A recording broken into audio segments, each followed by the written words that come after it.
Hello दोस्तों, नमस्कार। मैं विकास गुप्ता विकास स्टडी यूट्यूब चैनल में आपका एक बार फिर से स्वागत करता हूं। तो दोस्तों, आज हम बात करने वाले हैं अपने टॉपिक को लेके, जो हमारा अभी टॉपिक चल रहा था यूपी लेखपाल के लिए ग्रामीण परिवेश। तो ग्रामीण परिवेश में हम चल रहे थे कृषि से संबंधित प्रमुख क्रांतियाँ। ठीक है, तो कृषि से संबंधित प्रमुख क्रांतियाँ में हम लोगों ने पहली क्लास में पार्ट 1 में हम लोगों ने पढ़ चुका है कि हरित क्रांति, जो हमारी पहली क्रांति थी कृषि संबंधित, वो थी हरित क्रांति। और हरित क्रांति को हम लोगों ने क्या कर लिया है, पढ़ लिया है। ठीक है, अब हम चलते हैं दूसरी क्रांति के बारे में। तो हालांकि हम बात कर दें कि अपने इस कृषि की प्रमुख क्रांतियों में लगभग 8 से 10 क्रांतियाँ हैं, जो नीली क्रांति है, धूसर क्रांति है, और रजत क्रांति है, गोल क्रांति है, लाल क्रांति है। ठीक है, और अभी हमारे पीली क्रांति है। ठीक, और उसके बाद हमारी नीली क्रांति है, उसके बाद हमारा श्वेत क्रांति है। ठीक है, तो बहुत सारी क्रांतियाँ हैं। तो इसी क्रम में हम आज बढ़ते हैं आगे। तो वो हमारा अगला क्रांति होगी, जो हमारी अगली क्रांति है वो कौन सी है, ये टॉपिक हमारा क्या है, कृषि से संबंधित क्रांतियाँ।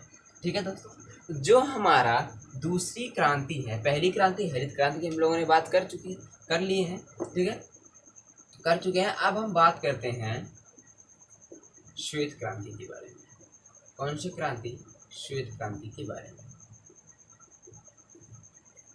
इस श्वेत क्रांति को इंग्लिश में हम लोग कहते हैं व्हाइट रेवोल्यूशन। क्या कहते हैं? White revolution.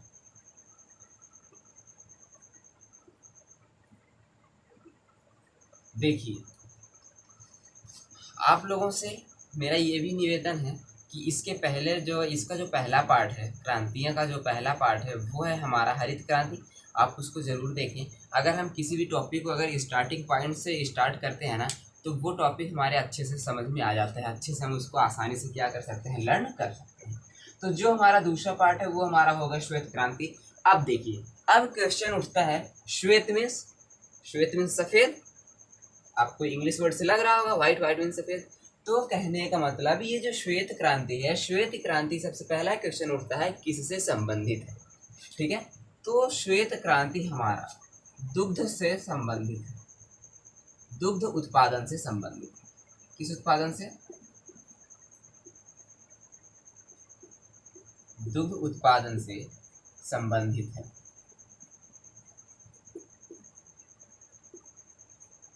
देखिए, जैसा हमारा पहली क्रांति था, जैसा हमारा जो पहला क्रांति था वो क्या था, हरित क्रांति। हरित क्रांति हमारा कृषि से संबंधित था, खास करके गेहूं और चावल के अनाज से।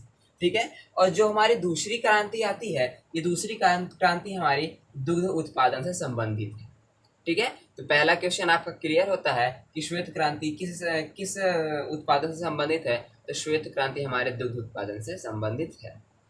अब देखिए, अब बात करते हैं कि सर्वप्रथम इस दुग्ध उत्पादन की ना, इस श्वेत क्रांति के जो हमारे क्या जनक हुआ करते थे, इसके जो जनक हैं वो हैं वर्गीज कुरियन। कौन है? वर्गीज कुरियन।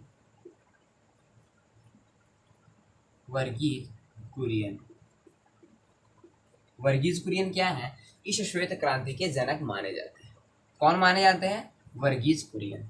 अब देखिए, जनक माने जाते हैं, क्यों माने जाते हैं? इन्होंने कुछ अच्छा ही इस क्रांति में कुछ अच्छा ही काम किया होगा। वो ये है कि वर्गीज कुरियन ने सर्वप्रथम, अब देखिए, वर्गीज कुरियन सर्वप्रथम 1970 ईस्वी में एक ऑपरेशन चलाया था। उस ऑपरेशन का नाम था ऑपरेशन फ्लड। आधा फा रहेगा यहाँ पे। ठीक है, ऑपरेशन फ्लड। तो कहने का मतलब ये क्वेश्चन होता है कि ऑपरेशन फ्लड किसके द्वारा चलाया गया? तो वो हमारे वर्गीज कुरियन के द्वारा चलाया गया। और ऑपरेशन फ्लड किससे संबंधित है? तो ऑपरेशन फ्लड हमारा दुग्ध उत्पादन से संबंधित है। और किस सन में ऑपरेशन फ्लड किस सन में शुरुआत की गई? तो वो हमारे 1970 में शुरुआत की गई। अब देखिए, बात ये आता है कि हमारे जो वर्गीज कुरियन थे, इन्होंने कहा कि भारत को विश्व स्तर पे या हमारे भारत के परिप्रेक्ष्य में देखें तो हमारे भारत देश में दूध उत्पादन करने की क्या है, बहुत ही ज़रूरी है कि हम उसके दूध के उत्पादन को और बढ़ा सकें। ठीक है, अब देखिए, क्या था कि जो हमारा पशु हुआ करता था, हालांकि अगर अंतर्राष्ट्रीय स्तर पे बात करें ना, अंतर्राष्ट्रीय स्तर पे जो हमारा दूध है वो क्या है, उसकी अगर क्वालिटी की बात करें तो क्वालिटी कम है। क्वालिटी इसलिए कम है क्योंकि बहुत ही देशों का मानना है कि भारत भारत की जो भी पशुएं हैं ना, उनके यहाँ संक्रामक रोग पाया जाता है। पशुओं के अंदर क्या पाया जाता है, संक्रामक रोग पाया जाता है। इसलिए अगर अंतर्राष्ट्रीय स्तर की बात करें तो वहाँ पे भारत की दूध की जो डिमांड है वो क्या है, कम। क्वालिटी जो है वो कम। अगर क्वालिटी कम होगी तो उसकी डिमांड भी क्या होगी, ऑटोमेटिकली कम होगी। अब देखिए, अब आते हैं यहाँ, वर्गीज कुरियन जो थे वो 1970 में ऑपरेशन फ्लड चलाए, और इस ऑपरेशन फ्लड को क्या जरूरत थी, पूरे भारत में फैलाने की जरूरत थी। ठीक है, इसके तहत अब देखिए हम बात करते हैं, ये जो ऑपरेशन फ्लड 1970 में चला था ना, ये कितने चरणों में चला था, ये 3 चरणों में चला था। ठीक है, ये जो ऑपरेशन फ्लड है हमारा, ये ऑपरेशन फ्लड कितने चरणों में चला था, ये 3 चरणों में चला था। देखिए,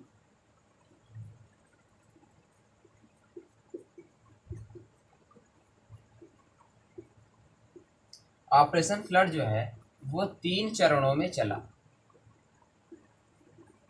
या 3 चरणों में लागू किया गया।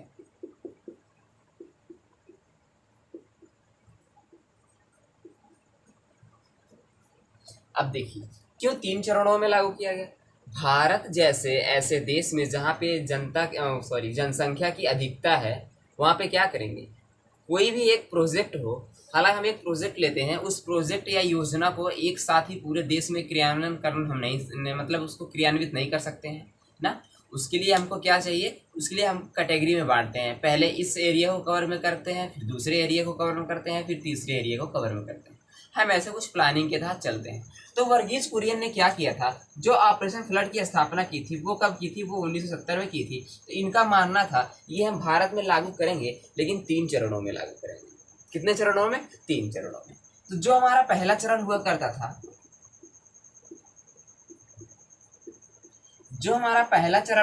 था, पहला चरण हमारा 1970 से 78 हुआ करता था। और जो हमारा दूसरा चरण हुआ करता था, दूसरा चरण 1978 से 1985 हुआ करता था। ठीक है, और जो हमारा तीसरा चरण हुआ करता था, ये जो तीसरा चरण है वो हमारा 1985 से 1995 हुआ करता था। कहने का मतलब, वर्गीज कुरियन ने अपना जो ऑपरेशन फ्लड चलाया था उसको 3 चरणों में विभाजित किया। पहला चरण 1970 से 78 में कुछ एरिया को कवर किया गया, 1978 से 1985 में कुछ एरिया को कवर किया गया, 1985 से 1995 में कुछ एरिया को क्या किया गया, कवर किया गया। इसके बाद क्या होता है कि हमारे देश में धीरे धीरे पहले यहाँ पे दूध का उत्पादन बढ़ा, ठीक है, फिर यहाँ पे बढ़ा, फिर यहाँ पे बढ़ा। इसके बाद आता है 1998 की स्थिति। इसके बाद कौन सी स्थिति आती है, 1998 की स्थिति आती है। 1998 में क्या हुआ, अब देखिए, बहुत ही इंपॉर्टेंट है ये, ठीक है, बहुत इंपॉर्टेंट है। 1998 में क्या हुआ, 1998 में भारत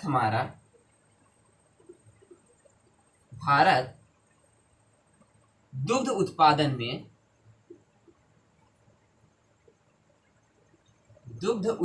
में अमेरिका को पछाड़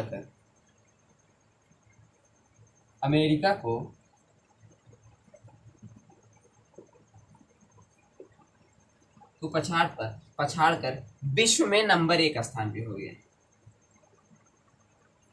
विश्व में नंबर 1 स्थान पर हो गया।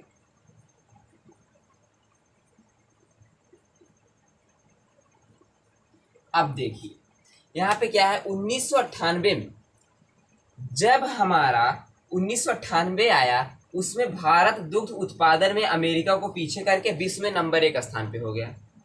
कहने का मतलब इसके पहले विश्व में दुग्ध उत्पादन के आगे दुग्ध उत्पादन की अगर बात करें तो अमेरिका पहले स्थान पे रहता था, लेकिन अभी दूसरे स्थान पे क्या रहता था, भारत रहता था। लेकिन 1998 में अमेरिका दूसरे स्थान पे हो गया और भारत के कौन से स्थान पे हो गया, भारत पहले स्थान पे हो गया। तो अब ये क्वेश्चन बढ़ता है कि दुग्ध उत्पादन के क्षेत्र में भारत का विश्व में कौन सा स्थान है, तो वो हमारा प्रथम स्थान है। कौन सा स्थान है, वो हमारा प्रथम स्थान है। अब हम चलते हैं वर्गीज कुरियन के कुछ ऐसे पॉइंट्स हैं, कुछ ऐसे वन लाइनर हैं जो हमारे वर्गीज कुरियन को लेके क्वेश्चन क्या होते हैं, पुटअप्स होते हैं। देखिए वर्गीज कुरियन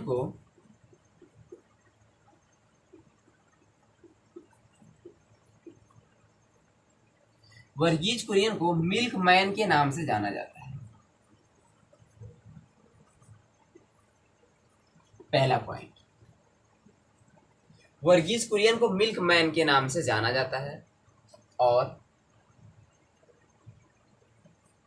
अगर दूसरे पॉइंट की बात करें तो वर्गीज कुरियन ने ऑपरेशन फ्लड जो चलाया था वो चलाया था 1970 में।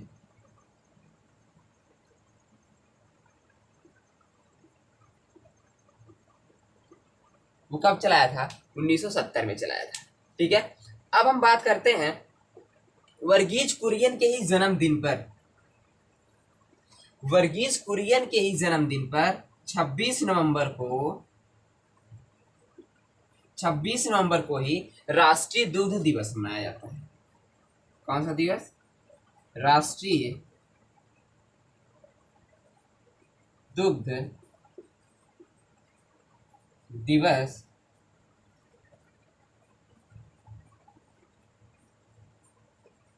मनाया जाता है। देखिए अब अगर हम बात करते हैं वर्गीज कुरियन को लेके, मैं एक बार फास्ट रिवीजन कर देता हूं कि ये जो हमारा श्वेत क्रांति है वो दुग्ध उत्पादन से संबंधित है। सर्वप्रथम वर्गीज कुरियन ने 1970 ईस्वी में ऑपरेशन फ्लड की शुरुआत की और इस ऑपरेशन फ्लड को उन्होंने भारत में 3 चरणों में विभाजित किया कि हम इस पे विकास तो करेंगे लेकिन एक साथ विकास करना संभव नहीं होगा, इसलिए हमको इसको 3 कैटेगरी में बांटना होगा। तो जो हमारा पहला कैटेगरी हुआ करता था वो 1970 से 1978 हुआ करता था। जो दूसरा कैटेगरी था वो हमारा 1978 से 1985 हुआ करता था और जो हमारा तीसरा कैटेगरी था वो 1985 से 1990 हुआ करता था। उसके बाद इसी वर्गीज कुरियन को ही मिल्क मैन के नाम से जाना जाता है भारत में। ठीक है, और इनके ही जन्म दिवस पे, देखिए इनके ही जन्म दिवस पे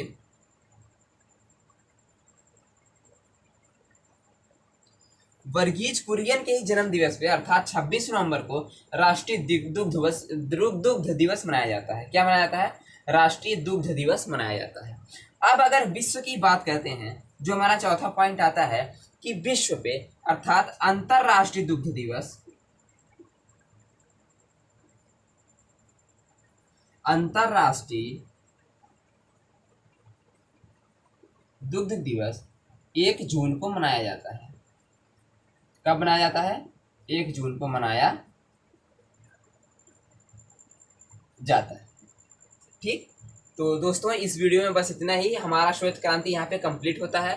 मैं इतना वादा करता हूँ कि श्वेत क्रांति से जो भी क्वेश्चन आपके पुटअप्स होने वाले हैं एग्जाम में, चाहे वो यूपी लेखपाल के हो या अन्य वनडे एग्जाम में हो, इससे बाहर कोई भी क्वेश्चन नहीं जाने वाला।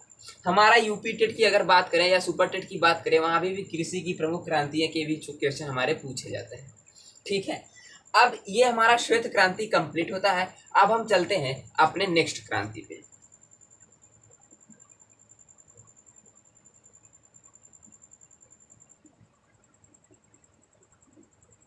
देखिए जो हमारा अगला क्रांति आता है वो हमारा होता है पीली क्रांति। कौन सी क्रांति, पीली क्रांति। पीली क्रांति अर्थात येलो रेवोल्यूशन। क्या, रेवोल्यूशन। अब देखिए ये जो पीली क्रांति की शुरुआत हुई थी, पीली क्रांति की शुरुआत 1986 में, नहीं पहले तो ये हम जानते हैं ये पीली क्रांति किससे संबंधित है। तो पीली क्रांति हमारे तिलहन उत्पादन से संबंधित है, तिलहन के उत्पादन से। के उत्पादन से क्या है, संबंधित है।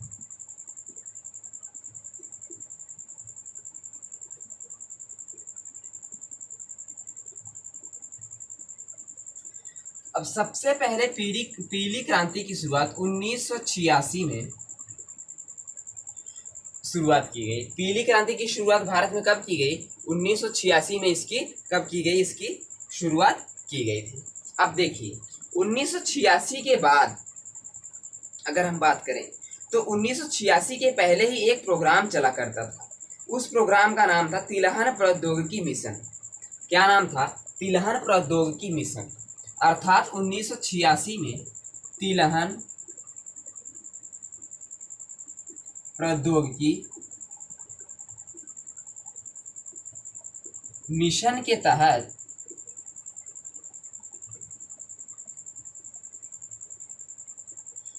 तहत इसकी शुरुआत की गई थी।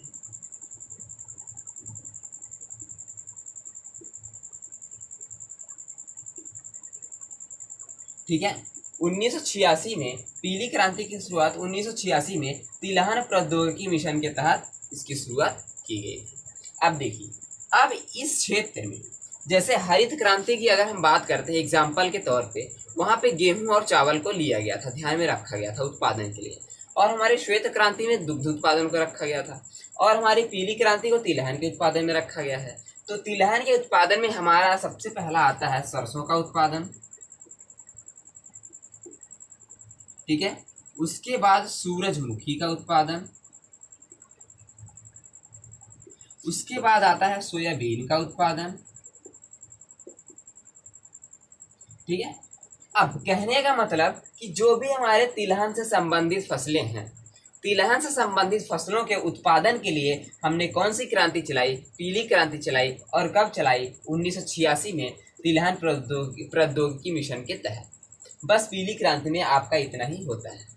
ठीक है, अब हम नेक्स्ट वीडियो में बात करेंगे। अब देखिए, इस वीडियो में हमारा ये बात हो जाता है कि हमने श्वेत क्रांति को आसानी से समझ लिया और पीली क्रांति को भी समझ लिया। अब इस क्रांति से कोई भी बाहर क्वेश्चन जाने वाला नहीं है। पीली क्रांति से और कोई क्वेश्चन पुटअप होगा ही नहीं। पहला तो ये किसका संबंध किससे है, तिलहन से है, और इसकी स्थापना इसका जो शुरुआत किया गया था वो 1986 में तिलहन प्रौद्योगिकी मिशन के तहत किया गया था। और सरसों, सूरजमुखी, सोयाबीन अर्थात जो भी तिलहन की फसलें होंगी उसके उत्पादन के लिए पीली क्रांति की क्या की गई, शुरुआत की गई। ठीक है, तो दोस्तों आई होप कि आप सबको अच्छा लगा होगा। अगर हाँ ये वीडियो आपको पसंद आया हो तो लाइक करके, सब्सक्राइब करके बेल आइकन को जरूर प्रेस कर लीजिएगा और कमेंट जरूर करिएगा। अगर एनी भी आपको डाउट होता है, ठीक है, तो आप डाउट को कमेंट में जरूर करिएगा। ठीक है, धन्यवाद।